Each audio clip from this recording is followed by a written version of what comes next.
আসসালামু আলাইকুম। যারা আমাকে আইপিএস নিয়ে অনেকেই মেসেজ দিছেন, অনেকেই ফোন দিছেন, তাদের উদ্দেশ্যে এই ভিডিওটা আমার করা। আমি এখন যে আইপিএসটা সেট আপ করলাম, এই মেশিনটা বানানো খরচ পড়ছে 13,000 টাকা। এটা হচ্ছে সাইন আপ মেশিন, পপি ইলেকট্রিক থেকে বানানো বলমারি। আর এই ব্যাটারি হচ্ছে ঢাকা থেকে আনা হয়েছে রহিম আফরোজ। এই ব্যাটারি পড়ছে 31,000 টাকা। তার মানে আমাদের হচ্ছে 44,000 টাকা পড়লো দুইটা মিলে, ব্যাটারি আর মেশিন দিয়ে। আপনি কিন্তু এই মেশিন বাদে আপনি যদি একটা স্কোয়ার মেশিন বানান, স্কোয়ার মেশিন বানাইলে আপনার কিন্তু টাকা অনেক কম খরচ হবে। কিন্তু স্কোয়ারে আর সাইন আপে সুবিধা অসুবিধা হচ্ছে, এই সাইন আপ মেশিনে আপনার ফ্যানটা রিসেট নেবে না।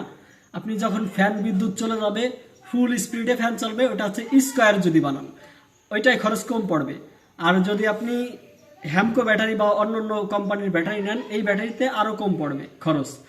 আর এই সাইন আপ যদি বানান, আপনার ব্যাটারি যে ব্যাটারি লাগান না কেন, আপনার ফ্যান কখনো রিসেট নেবে না, মানে ফুল স্পিডে চলবে না। যেভাবে রাখবেন রেগুলেটরে ঠিক ওইভাবেই কাজ করবে।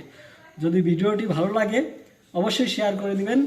দেখা হচ্ছে পরবর্তী কোনো এক ভিডিওতে। সকলেই ভালো থাকবেন। আল্লাহ হাফেজ।